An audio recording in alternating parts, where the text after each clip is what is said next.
Nima? Sho'rva. Churib qoldi-ku bu. Assalomu alaykum hammaga. Mana hozir sovib qolgan somsa bu. Hozir ishdan keldim. Kesam sovib qolibdi ekan, bittasini yedim, to'g'risi yeyolmadim. Mana o'sha quyruqlari ichidagi narsalari o'zi nima bo'lib qolibdi, to'ng'ab qolibdi.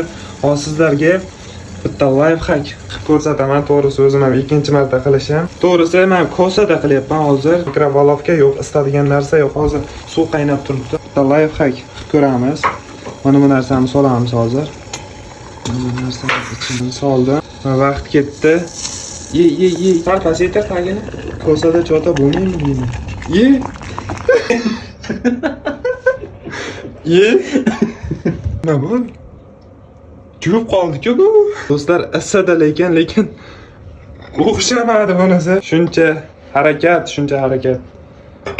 Siqmadi-da, mana bu tarilkalar to'g'ri kelmadi. Qo'yaman deb o'yladim men bu yeriga. Nima? Sho'rva. Lekin chotga bo'ldi mana. Farqi yo'q, bitta sho'rva bo'libdi-da mana. Ana. Bitta tatib ko'raman.